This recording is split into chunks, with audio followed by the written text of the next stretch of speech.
Hey guys and girls, I'm Obsidian Ant and welcome back to Elite Dangerous. With the release of Odyssey somewhere between 6 to 9 months away and reveals of the game's development to start happening within the next few weeks, it feels like a good time to take a look at what Odyssey might have to offer, along with asking what players would want from the update. So Odyssey is the second major paid expansion for Elite Dangerous. The first expansion arrived in 2015 in the form of Horizons, with the content delivery being spread out across nearly 2 years.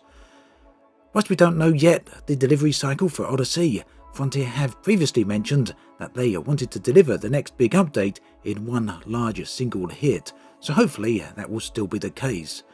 Let's dive in then and take a look at a few key features of what Odyssey may be offering, as well as what I'd actually like to see.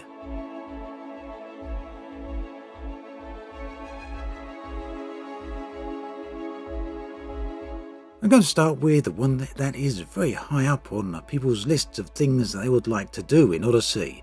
It's also pretty much at the top of my own list, however we have no confirmation yet if this will actually be a thing. So all of the ships in Elite Dangerous are very large, even the Sidewinder is the width of a small house. Elite is nothing without spaceships, and so it's only natural that players form an extremely strong bond with their ships.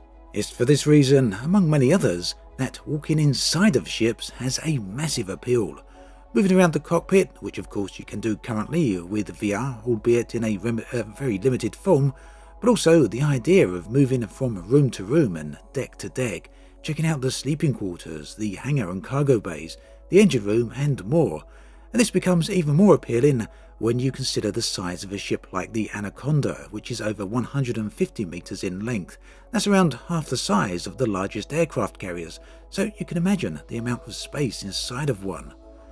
Unfortunately, there's no confirmation on whether or not the ability to walk around inside of ships will actually be included in Odyssey, and whilst we can always speculate and look to the past, for example here in a 2014 video released by Frontier, with the developers discussing things they were most looking forward to in the future of the game, nearly all of them said that walking around inside of ships and stations was at the top of their list. Concept art over the years also highlighted ship interiors or walking around and even floating inside of ships.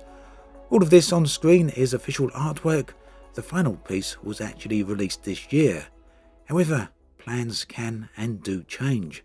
There was equally many concept images and features that never made the cut. Along with the Elite Dangerous Odyssey announcement back in June, gaming website GameStar had the following to say about Odyssey. While you can also explore space stations and even the interior of spaceships in Star Citizens for example, Elite players can only stretch their legs on the planet itself. They've been the only media to actually say this however, so it's been largely dismissed as an error. It's also worth pointing out that the announcement trailer didn't show any ship interiors, and the Steam product page for Odyssey also doesn't mention them either. Again, that's not a confirmation of their absence, it just means that for now, they haven't been confirmed. Hopefully though, we'll find out more about this sooner rather than later. Now, planetary buildings covers a lot of different things. NPC-owned buildings for one, and player-owned buildings for another. Frontier have confirmed, however, that base building by players will not be a thing. However, they haven't ruled out that base ownership could perhaps be a thing by players, something entirely different, but again, speculation there. Along with the Odyssey announcement, Frontier released a number of concept screenshots showing the interiors of various buildings. Each of these images is labelled according to their location. The images were released to the gaming press. Many people will have no doubt seen these by now, but I want to share them anyway as I know a lot of people will have totally missed these. Also, I think they give a very good indication of where things are heading. The first image to look at then is simply titled Bar Area. To me, this suggests that the areas available for walking around will be very well fleshed out, at least in terms of the variety of them available. Whether or not players will be able to do anything specific in the bar remains to be seen, but it is certainly a very immersive touch and could bring a lot of life to the game. Now here we have an image titled Base Arrive. For now, I think it's best to assume that this is an NPC-owned base rather than a player-owned base, but it's certainly a curious thought. How many of these will be scattered around the planet will be interesting to see. I'd hope that it is more than just one or two per planet. Either way, they do look great. The design in particular is quite reminiscent of 70s and 80s sci-fi art, which is really something I do enjoy. Now, we got a security room here. What would the players do inside of a security room? The existence of this room is interesting in terms of what it might mean for gameplay. This, of course, could just be window dressing, just a room that's there as a backdrop, but equally it could be reflective of combat or other such focused areas within the update. Perhaps the most interesting image of all is the taxi booth. In the announcement information, Frontier discussed social hubs where players can gather and meet each other, in addition to accessing engineers and other such things. The presence of taxi booths opens up a lot of possibilities, including the ability for players to move between social hubs or other areas in the game without actually having to fly there themselves. Will this work as a form of fast travel maybe, or will it occur in real time, or am I just imagining possibilities here? Time will tell. Adding first-person shooter combat into Elite has been confirmed. This will come with adding a load of weapons and gear options as well. Now, Frontier also discussed the possibility of what they called tactical environments, where players, SRVs and ships come together. My hope is that with Elite being a massive open-world game, that combat will emerge naturally, based upon missions, engagements and other activities that players find themselves in. But the galaxy is larger, so there's certainly room for more directed combat. I mean, for example, the idea of these so-called tactical environments could also actually mean areas such as death matches or even battle royale options. Now that certainly feels like a massive step change for Elite, but I'm sure it's an option that some people will like to have and that they would enjoy. Speculation of course, but what would you like to see? Also, the potential for FPS combat with aliens, such as with the Thargoids themselves, seems like it would be a very nice addition. With the ability to leave our ships comes the potential prospect of EVA.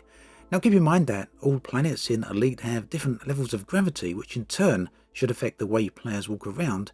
In space, there is no gravity at all. There's also no artificial gravity tech in Elite, and this means that in space-based areas, such as on ships or around ships, players would be floating around. Leaving the ship to engage with activities such as ship repair and salvage as depicted in this old concept art is one of the things I've most wanted to do in Elite ever since it was released. Of course, there's all manner of possibilities with EVA and even shipboarding, which David Braben has mentioned himself more than once, but it all of course poses a lot of development challenges, as floating around in space is very different to walking around on planets. In short, it would be almost like having two different games. If Odyssey did come with the ability to EVA, what type of activities would you most like to see? I've always been a huge fan of exploration in Elite, and it's nearly always been my primary activity within the game. Walking around on a planet's surface should, in theory at least, open up new possibilities for exploration.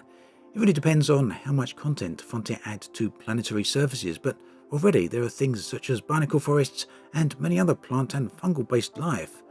More of this would be very welcome. In addition to exploring these areas, the potential for combat is also an intriguing one, and that leads on to the next point, atmospheric planets.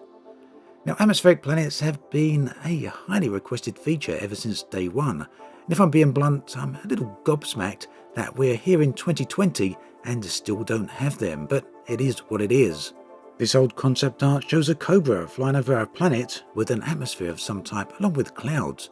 Now, Frontier have said that there will be planets in Elite with a Elite Odyssey with tenuous atmospheres, so that likely means that clouds will not be a thing. Tenuous, after all, does mean very thin atmospheres. However, what it does mean is that there will be skies. The announcement trailer shows blue skies, but the mix of different atmospheric compositions that exist throughout space in Elite would suggest that a wide range of sky colours are entirely possible. Seeing coloured skies and amazing sunsets is something I've long wanted to see in Elite Dangerous, and whilst it appears that full-on atmospheric planets are still not going to be a thing, tenuous atmospheres are certainly the next best thing. I'm looking forward to standing on the surface of a planet and watching those gorgeous sunsets. I'm also somewhat hopeful that the ability to walk around planets on foot will bring with it many new discoveries. Perhaps one of the biggest things that Odyssey will bring will be the new ways in which players could interact. Not only the idea of social hubs, but also the ability to meet up on foot, to get involved in multi-layered combat, and talk around the interior of buildings together, certainly opens up a ton of new possibilities. In theory at least, it brings Elite more in line with more traditional MMOs, except here, the size of the world is infinitely larger. Anyway, that pretty much brings us to the end of this video. So, a look at some of the things that will be coming to an Odyssey, and some of the things that may or may not be coming, but I'd like to see it nonetheless. Do let me know your thoughts and feelings on all of this in the comments section. I'd love to hear from you on what you'd like to see in Elite Dangerous Odyssey. As always, thanks for watching, and I'll catch you guys and girls next time.